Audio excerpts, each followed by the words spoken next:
Welcome to the Underground, the Steel City Underground, the black and gold standard for Pittsburgh Steelers coverage. Now, here's your host, Joe Kuzma.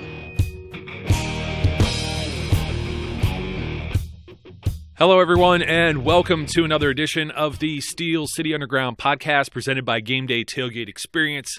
Elevate your tailgate when the Steelers travel to Jacksonville on November 18th to take on the Jaguars. That's just around the corner here. Warmer weather, of course, when I speak about warmer weather and we're talking pregame, I am joined by Trey Johnson, Steelers cornerback, for our edition of Trey's Corner as always. Trey, how's it going? I'm doing great, man. It's a beautiful day. I say warmer weather because you're a Florida guy. I mean, it's cold and rainy. My kid going trick-or-treating, that was fun. You got to put on rain boots and all this other stuff sloshing through people's yards. So any trick-or-treaters out your way, or just not into that sort of thing? I personally didn't go out trick-or-treating, but we had some kids come up to the door. We got there's a lot of young kids that live in our neighborhood, so, they were out, but they were out kind of early, before the sun went down. They all had school today, so that was nice. We didn't have to wake up late at night. Yeah, we have it like in our particular area, Northeast Ohio, it's 5 to 7 for most of the communities where we are. Now, Western Pennsylvania, a lot of them were doing like 6 to 8. I'm like, well, it's kind of fun in the dark, but you got people driving around nearly hitting everyone. And then, yeah. So, but I dressed up. I did dress up, not to go get candy just because I do it, with my daughter. She's only 5 years old. So I wasn't trying to see if you were going trick-or-treating, trying to get candy. I don't know, though, man. Juju, I guess, was running around out there. So, yeah, I heard. What were you? Did you match up with your daughter? No. You know what? Sometimes I do. She was a midnight unicorn, whatever that's supposed to be. It's like, I guess it's just like a dark, instead of a white unicorn, it's like a black unicorn. So, I guess that's, which I don't know. I don't get it. I'm not a kid. So, you know what? Speaking of, hold that thought for 1 second. I have this Star Wars thing. I've used it a few times because it cost me a bundle to do it originally, and I have one of these like expensive lightsabers, and I've had it for years. I bought it on discount back when I worked in college. Our store was selling them, and I got it for like half off. So it's like the real deal replica thing. And it's really cool. Like I said, doing some trick or treating at night. It works as kind of like your flashlight to keep people from hitting you, and then it lights up your whole path. It's the blue one, so it's really sharp. Oh yeah, that's good. But I was talking about hold the phone there as far as being a kid or whatever. So we were talking last time that you're on the Fortnite thing, and people are going to get annoyed now because we're not talking football. But I got to try the Fortnite deal over the weekend. All these kids were like shooting me up and killing me within like a half a minute. I feel like I'm completely out of touch, and I'm an old man now. So don't go looking for me on there. You definitely got to get used to, man. It's like the younger you are, the better you are at Fortnite, man. It's weird. Oh, geez, that's great. So I'm never going to be good at it because all we're doing is getting older. So speaking of doing good, getting better, I heard you had a trip up to Pittsburgh. Did you visit with the team and the doctors and whatnot? What's going on now this week with your rehab? Yeah, I went up to Pittsburgh for a few days. I met with Dr. Bradley, who was the surgeon who did my surgery. He's a team doctor. I actually got cleared to be able to jog and actually start catching footballs again. So that's a real big milestone within the recovery process. So, I'm definitely happy about that. I jogged a mile for the first time yesterday. That was actually awful. I hated every minute of it. But, I just kind of got to get back into shape. But it was nice to, be able to run again, and just kind of get my legs back underneath me. It just feels good to know that I'm taking steps in the right direction, So rehab is going well, and we're past the halfway point, so it's just only up from here. I've never been like the marathon guy that's wanted to run several miles. It's been out of necessity. I would much rather play sports and get the work put in that way. I mean, the treadmill running just it kills me. I get bored. I could have like 2-3 TVs going in a gym and still be bored. It just drives me crazy. But it's good to hear. Trust me, I'm the same way, man. I like to sprint for like 4 seconds. That's what I do. Yeah, that's kind of your thing. That's kind of your thing. Well, how fast was your pro day again? I 4.4? Was it 4.4? I ran a 4.32. 4-3-2. Jeez, oh man, I was like insulting you. I'm sorry. No, it's all good. That's crazy. We were saying crazy fast. You're like the Jimmy John's commercial, or freaky fast is what it's going to be. You know what? That might stick, man. You know what's crazy? I actually just got done eating Jimmy John's. I'm looking at a Jimmy John's cup right now. Oh man, I think it might stick. We could probably get them to get behind that. You know that? So I'm about that. I love free food. Yeah, we'll see. Everyone thinks of like these Adam Sandler movies where he pushes the things and again gets all the free food. That doesn't tend to work for myself. So good luck if it happens. Hey, all the more power to you. So big game coming up this weekend. This may be the one for all the marbles already, because you've got the Baltimore Ravens, who are currently sitting at 4-4. The Steelers are 4-2-1. The Steelers have an opportunity to send the Baltimore Ravens under 500, but what they don't want to do is end up with one in the with an L, basically.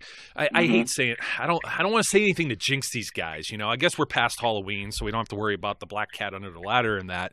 But you know what? M&T Bank Stadium, not usually the friendly confines for the Pittsburgh Steelers. I guess Heinz Field hasn't been either. As much as we talk about the Steelers beating on the Bengals, it's almost like Baltimore has the same advantage over the Steelers. How important do you think this game is for, I guess, the AFC North for the remainder of the season? Because if Baltimore goes up 2-0, division ranking there with the Steelers head to head, that's a major selling point for a tiebreaker. Yeah, definitely. I think first of all, it's the most important because it's the next game. You always got to look at the next game as the most important. But along with that, the Ravens obviously being the rivalry and making the game that much more volatile and everything like that. I think it's super important because if we're number one in the division right now, so if we take another L, to the Ravens, it just kind of it doesn't look good, in the whole entire column. If we go out there and we win on Sunday, then it's known that the first game was kind of a fluke. They just kind of won just because it was early in the season. We really didn't have all the chemistry and everybody together. So I do think we're going to go out there and win. I really don't have any doubts with that. So I'm really not too worried about what might happen if we take another L. I'm looking at what's going to happen when we take another win.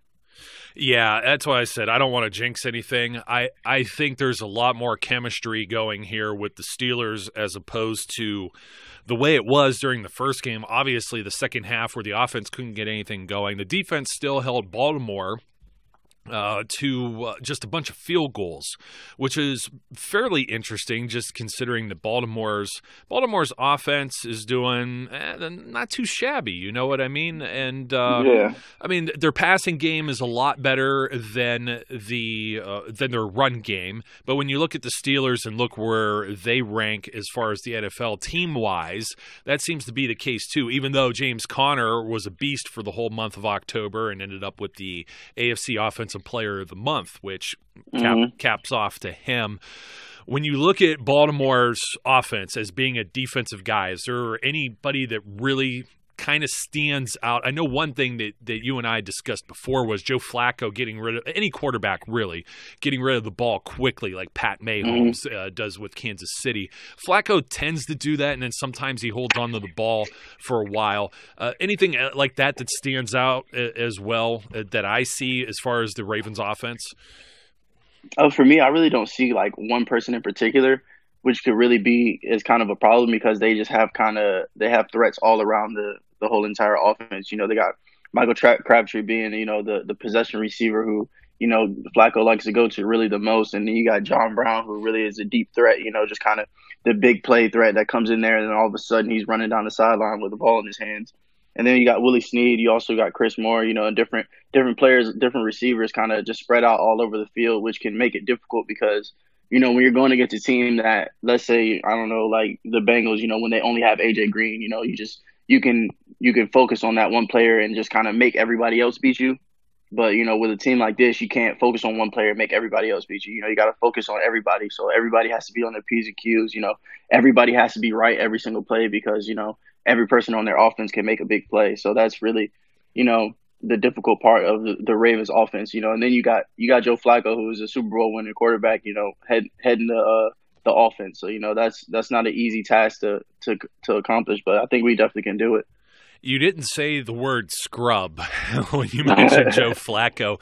We're always dogging Joe Flacco as not being elite, even though he has an elite contract. But he always tends to find a way, right? I mean, John Brown is kind of like that missing component. The deep ball has always been their thing. The jump ball is the way I look at it.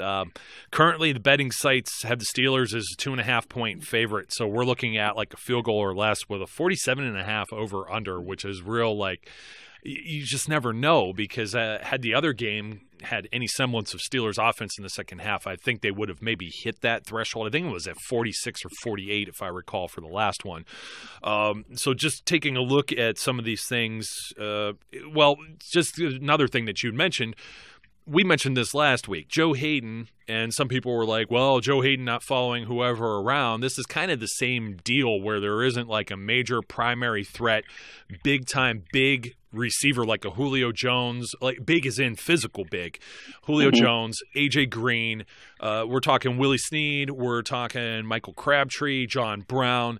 So this is going to be one of those things where the Steelers, and hopefully you got to see what's going on with Cody Sensabaugh. He shows up on the injury report, left the game early last Sunday, replaced by Cam Sutton. Artie Burns, he got in the doghouse, unfortunately. These are some of your boys in the secondary, unfortunately, we got to talk about. But I guess broke a team rule or something of that nature, showed up for a meeting late, and suffered the consequences. So we're going to see who's going to be standing in that position this upcoming Sunday. But the one guy you did mention that I like that could help slow some of this down, the Ravens have like 4 tight ends that are almost like, they're all above average, at least at this point. 2 are the rookies.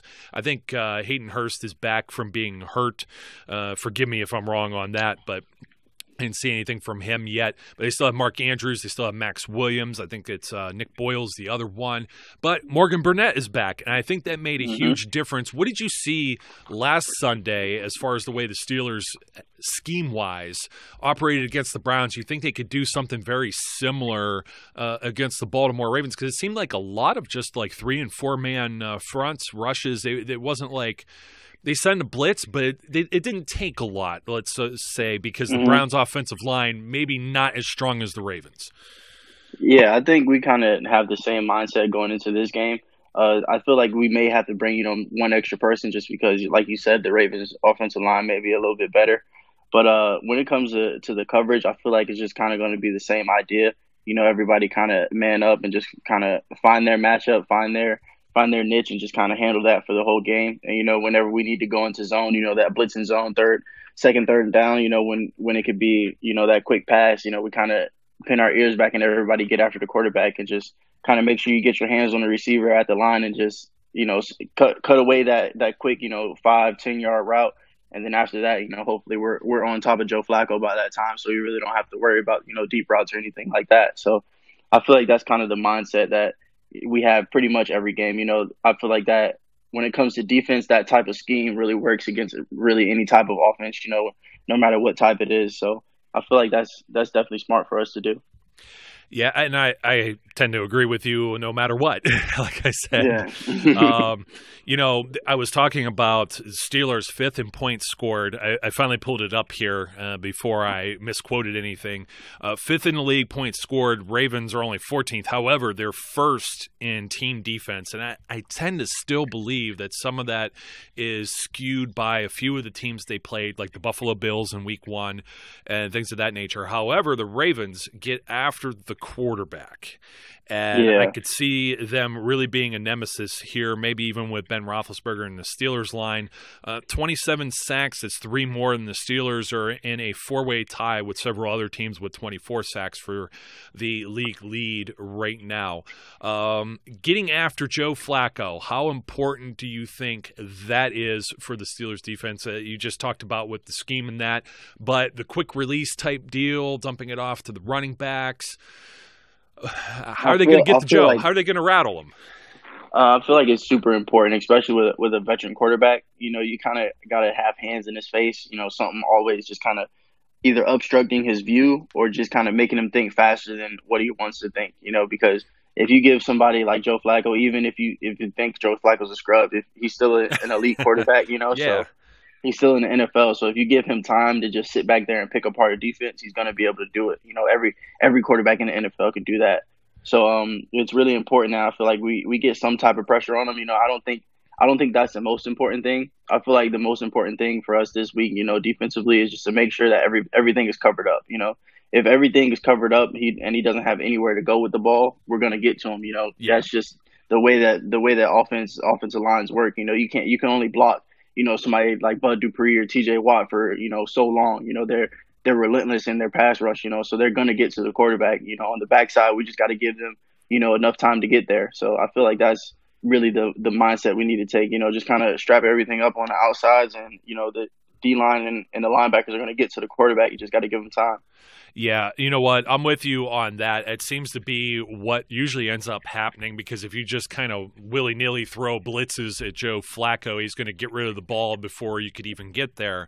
If you're locking down the coverage, it seems that's where you get like the plays like last year at Heinz Field in the second game where T.J. Watt, sacks Joe Flacco to pretty much end the game.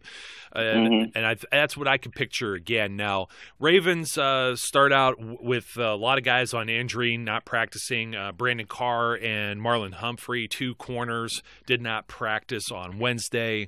You're looking at Tony Jefferson with a hamstring. Also, C.J. Mosley showed up there. I already talked about maybe Ronnie Stanley with an ankle. All these guys did not practice. Tim Williams, one of their linebackers. So, they're banged up. The linebackers are banged up. It's still early in the week. Corners are still banged up, but Jimmy Smith wasn't there for the last game either, or the first encounter, I should say. But before we jump over to the other side of the ball, let me mention again Gameday Tailgate Experience, because if you folks are looking for warm weather, like down where Trey is, you could head on out down to Beautiful Jacksonville. Florida. Yeah. Hey, you know what? I like Florida. I don't have a problem with it. It's not quite Pittsburgh, but, well, hey, man, Florida's definitely the best state, man. We can make do. Hey, no income tax. That's the big one right there. So yeah, we won't get into politics and stuff when it comes to some of the people trying to meddle with that. It's going to mess with some of the snowbirds who come from up here. But if you're not familiar with that, folks, snowbirds are, when we get old and gray, the snow comes and falls western Pennsylvania, all right? And you come down to Florida to spend 6 months or so you stay away from the cold weather. But I digress. You should do that right before. This is like the week before Thanksgiving. Could be a little bit chilly. It's going to be good weather in Florida, though, and you should go down and hang out, not only with myself, but with the folks with GTE. They're hosting the big tailgate party that starts at 3:30 p.m. before the Sunday night football game that kicks off roughly like 8:20 or whatever it is that they kick off now. But it's about 5 hours of unlimited food and an open bar, and there's TVs there so you can watch all of the other football coverage. There's tents too, so you don't even have to worry about if there's like the rain that happens sometimes in Florida. Note I said sometimes, Trey. So if it does rain, it's only going to be for about 5-10 minutes, and it'll go away and be sunny and too hot again. Yeah, and then everything dries up and you're miserable. I know the Disney experience is like that, definitely. So, yeah. But speaking of, if you want to catch this, folks, seriously, 20% off. Steel City is the promo code you're going to put in during checkout. You're going to save yourself a few bucks on the tailgate ticket. You can find out more with all the links at steelcityunderground.com/Jaguars tailgate. So I've been talking about that a lot. I'm looking forward to that. But like you were saying, we were just talking about this off the air. I can't look too far ahead because this is the Ravens week, and then the Steelers have a big game Thursday Night Football right after it. But I doubt they're going to be looking beyond this. Steelers have actually won 3 of the last 4, believe it or not, with the exception of the game that they just lost about a month ago at home. And, 26-14 doesn't necessarily, scream to me like the Ravens dominated in much the way that you would think. I think a lot of it was because the offense wasn't running on all cylinders. If we remember, the Wi-Fi connection wasn't good yet with Big Ben and Antonio Brown. Offensive line, we saw Matt Filer step in last week for Marcus Gilbert. Marcus Gilbert, full participant in practice now. So I think the Steelers are finding their way. We talked about James Conner.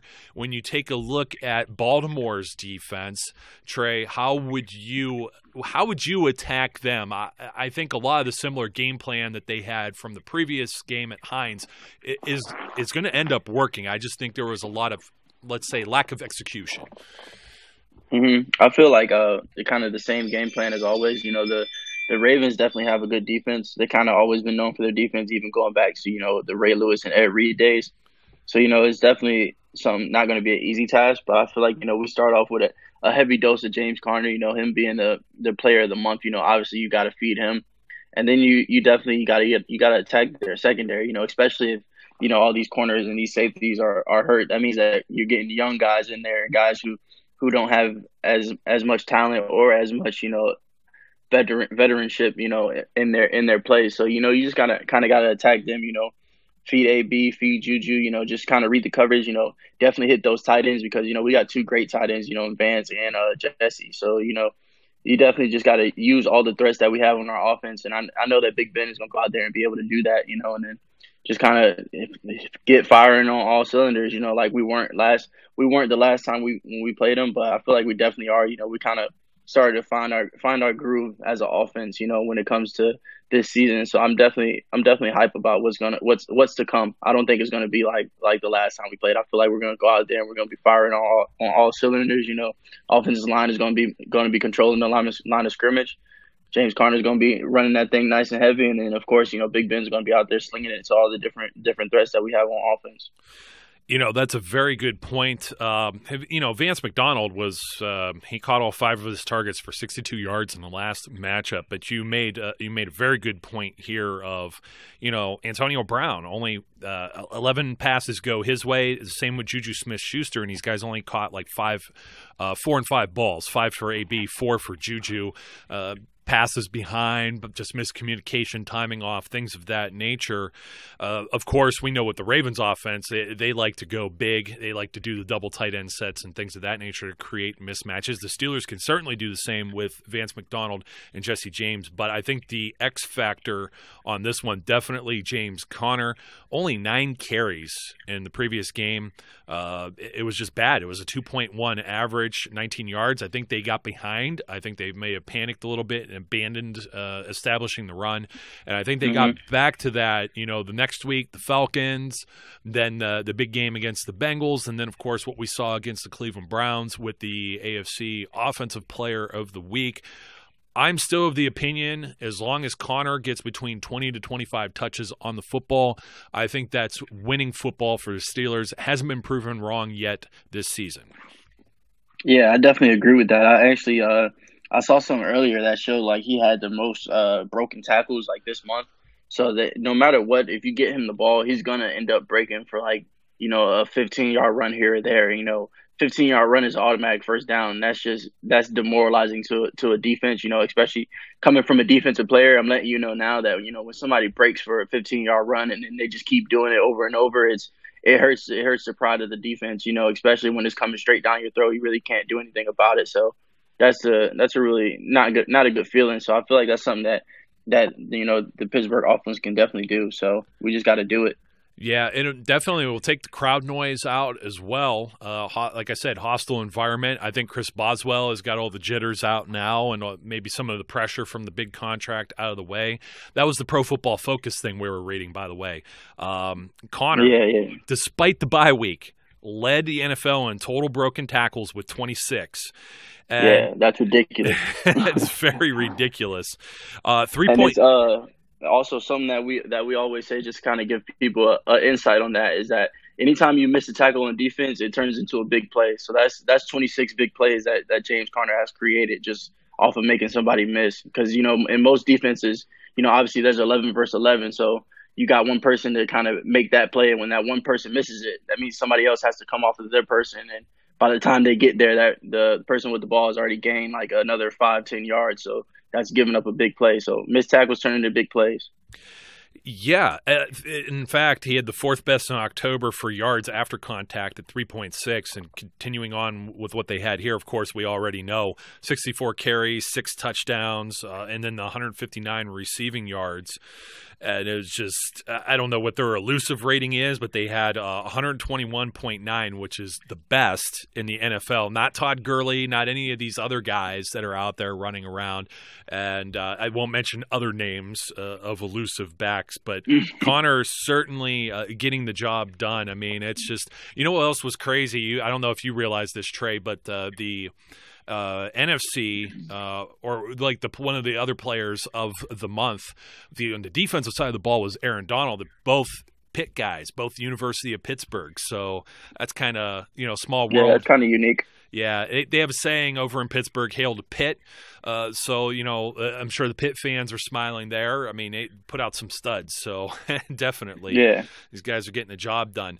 I don't know. I'm trying to look up and down here and see what other kind of X factors there can be. I mean, we pretty much, I think, covered all of the bases.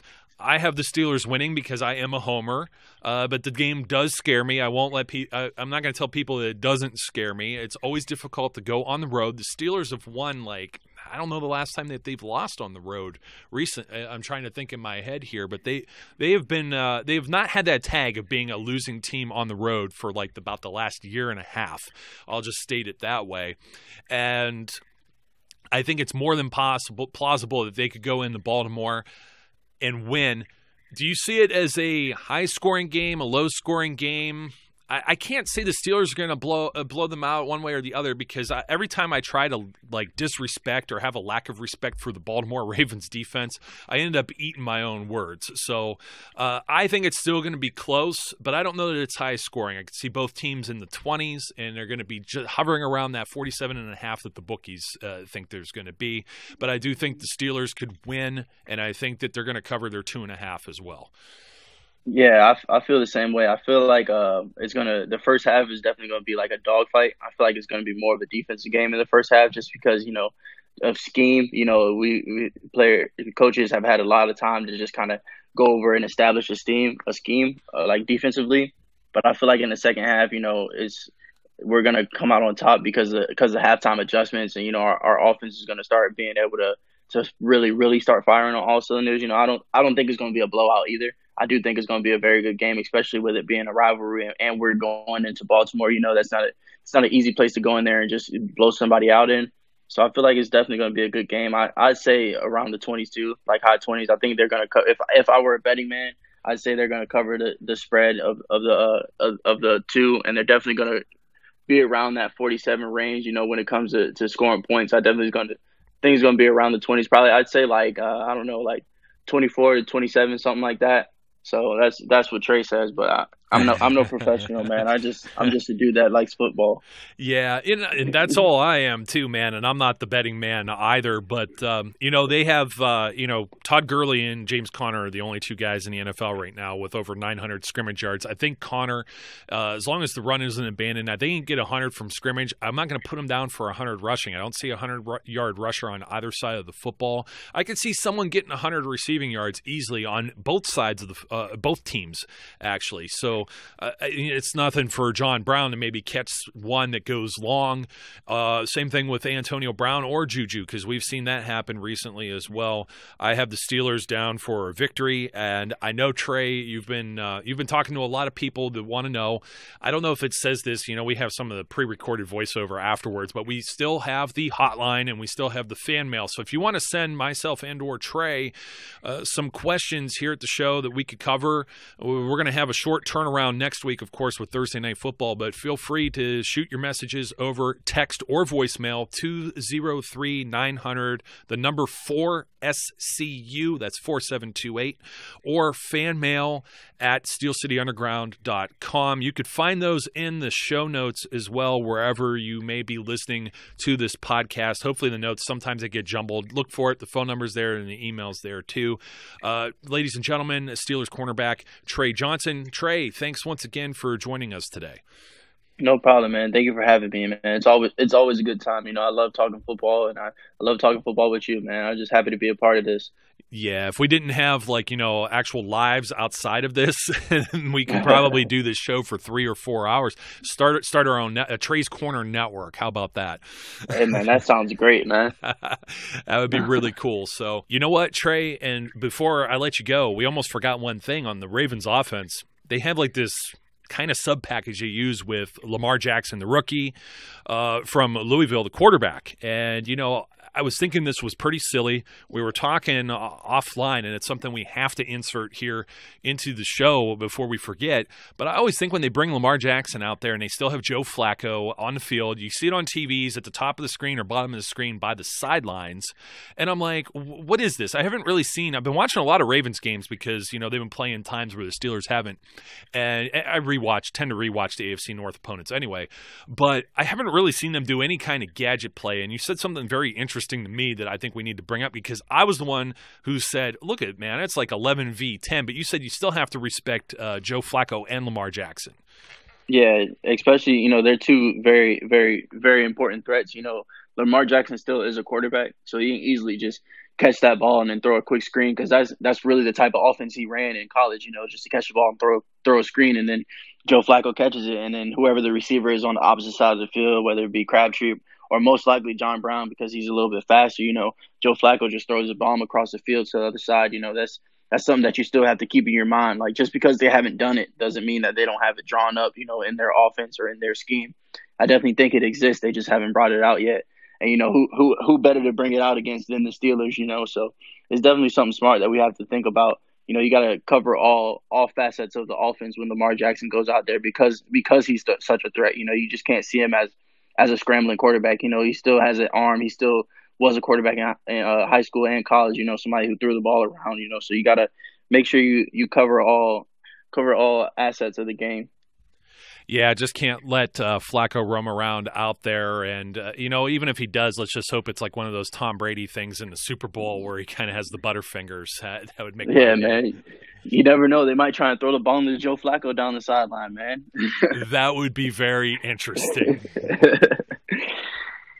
Yeah, folks, thanks for listening. Thanks for subscribing once again, especially all of you wonderful folks on YouTube. I mean, you're really helping this stuff go off in directions it hasn't been, taking it to new heights. And once again, a thank you to Trey Johnson. My name is Joe Kuzma, and until next time, we encourage our listeners to be safe, be good, and we'll catch you later. We would like to thank you for listening and remind our listeners to follow us on social media and our website, www.steelcityunderground.com.